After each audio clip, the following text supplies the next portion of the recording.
Well, this is a very exciting segment, I'll have to tell you, because we have with us Anthony Tesoriero, and I did not say that right, and I promised I would say it right. Anthony Tesoriero, oh, for goodness sakes, Tesoriero. You got it. I knew I would. And Amilya Antonetti, who are serial entrepreneurs and marketing visionaries. They are the founding members of the Lucky Napkin Company. And if you have the next great idea to bring to market, you'll want to make sure you stay tuned. And, Pete, you're going to have a conversation with the two of them, and we'll just see where this goes. All right. I'll gladly have a conversation with them. How are you doing, Anthony? Absolutely wonderful. Yourself? I'm just great today, thanks. And is your lovely wife with you? She is. Good morning. Good morning, Amelia. How are you? Excellent. Good. How are things in Flagstaff today? Snow this morning and now heavy rain. Oh, my goodness. Oh, well, it's a little better than that down here. At any rate, I know you're the founders of the Lucky Napkin, as well as two other people. Can you kind of briefly give us a rundown, a bio, if you will, on who the four of you are and exactly what it is that you're doing and how you founded the Lucky Napkin? Absolutely love to. I'll jump in here and tell you about my incredible wife. Her name is Amilya Antonetti. She founded a company called Soapworks. And many of your listeners out there probably have already heard her and heard her story because she's considered one of the most inspirational female entrepreneurs of the 20th century.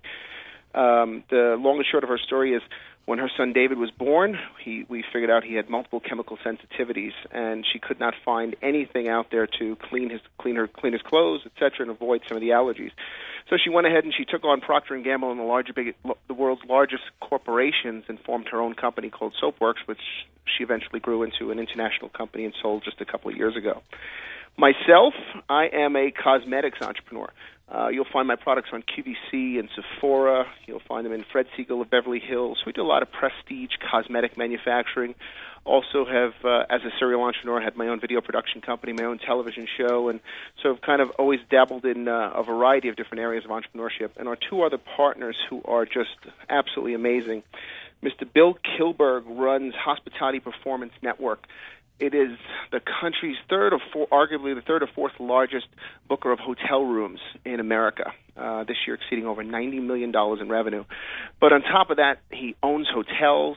He's done business deals that are approaching the billions of dollars, and he's a finance guru. And then, of course, we have Tom Reitz, who many of your listeners may know out there because he's Arizona's largest single-story home builder, the owner of Cantera Homes and the president of Pinnacle Bank, as well as the owner of a mortgage company, an insurance company, etc. So what you find in all four of our backgrounds is a diverse collection of experiences, all with an emphasis on success.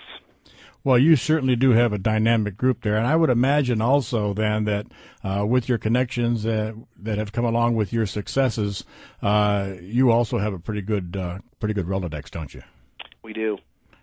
I would have to say, between the four of us, there's virtually nobody in America that we can't get to within a few phone calls. Amelia has a seminar she teaches called The 7-Layered Cake.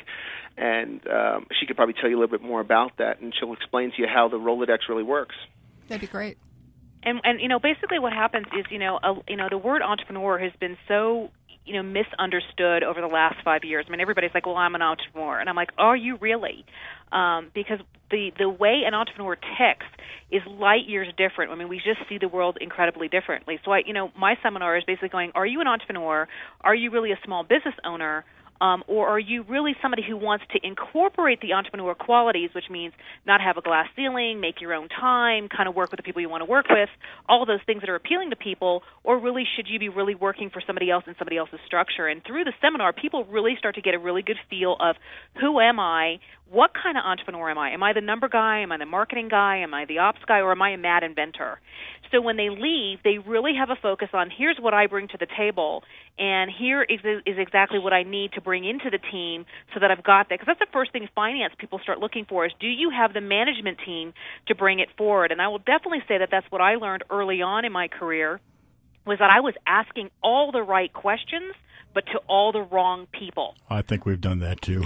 And I'd say one of the elements of the seminar that Amelia teaches is this 7 layers, where partly what she tries to explain is that within your network, if you just sat down with a piece of paper and you listed out every person you know, and then you tried to brainstorm essentially what it is that they do, how they do it, then you asked them who it was that they knew. Within 7 layers, you could probably get to the President of the United States.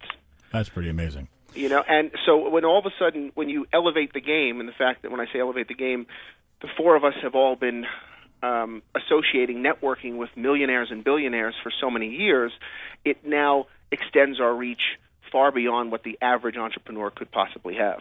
So when I started my career 20 years ago, the people that I was talking to that were in smaller, big box companies that were just, level one buyers are all now division managers. They're all in the big companies. I mean, they have progressed with their career as well. So now I don't have to go through some of the same just for like QVC, HSN, within a matter of phone call, we can get a product in front of the right person to go, look, what do you think? What's your gut instinct? As far as we have a huge, with Lucky Napkin, a mentor program, meaning that we have lined up very successful entrepreneurs across a huge diversity of different categories. So if somebody's idea comes in through Lucky Napkin and it happens to be a widget that is appropriate, say, for mass market, we can go directly to people who've been very successful in mass to say, what's your gut say about this product? If it's a real estate thing, if it's a franchise thing, if it is more of a boutique item, if it's more a direct marketing item, we have the members who've been successful over and over again to say, here's the idea, what's your gut say, and what type of participation do you want to play in it? Because a lot of our mentors say, look, if an idea comes in that's in my backyard, what I've already done for years and years and years, I'll lead the show. And let me speak specifically to the question you asked right when we first started, was really, what the heck is the Lucky Napkin? That's exactly right. I was getting to that again. That's right. And generally what it is the four of us sat together as entrepreneurs and we said, okay, we've achieved a certain level of success already in our careers. What do we do next? And sure, we can go out and start another business in the genre that we're already in, but all of us have a fond affection for helping other entrepreneurs because the fact is, as we were growing through our entrepreneurial careers, we reached out to people, and oftentimes people shut the doors on us. But you know what? For every one of us, there was at least one or two people who said, you know what? Here's my door. It's opened up. Here's my card. You call me any given time, and I will help you. And it was those people in our lives that were the catalyst to helping us achieve our success. And we said we want to pay that forward. So the idea behind the Lucky Napkin was, say, any great idea that exists, if it's really, truly great, can probably be explained on the back of a Lucky Napkin. You don't need 40-page business plans. You don't need finance degrees. You don't have to have an MBA from Harvard. I mean, we're all living proof of it. We're four successful entrepreneurs, none of us with an Ivy League education, none of us born with silver spoons in our mouths, who all turned into millionaires because of hard work. And we're saying, how can we pass that on? So what Lucky Napkin is it merges the best of venture capital. It merges the best of incubator services, and it puts it into a format that makes it accessible to virtually any person out there. If you're an 80-year-old grandmother and you have an idea for a brand new popsicle stick, you contact us. If we can help you, we will. If we think it's a bad idea, we'll send you on your way. You know, that's encouraging to all of us, really. I'd like Deborah to go ahead and give out the phone number again here so that we can possibly see if there's some callers out there who'd like to talk to you in the next segment. So, Deborah, why don't you just kick that phone number in real quick? All right, that would be 602-258-8800 or toll-free 800-989-1480. So I have to say, I saw you on CNBC, Amelia. Oh, great. With the Donnie Deutsch Show, which is, of course, the big idea, the great idea, and you were wonderful. Thank you. And I love that show, so I hope that other entrepreneurs are watching things like that and tuning into to those kinds of opportunities, because when you see somebody else that has made it big and you go, you know what, I have an idea that's kind of good enough to go with Donnie Deutsch, or right. And I've been really fortunate. I've been back about a half a dozen times now working with Donnie and the Big Idea, and it is just so much fun. And he is just phenomenal. I mean, he is actually, what a great role model to talk about somebody who's really dedicated his life in helping other entrepreneurs. And in the first or second show that I was with him, that's really when I said, you know what, we have to do this. We have to burst the Lucky Napkin, because so many people, especially if you've ever seen one of his live audience shows, that is what they're doing. They're like, I have this idea. I don't want to quit my day job. You know, I'm raising kids and I'm doing this and I'm doing that and I still want a life.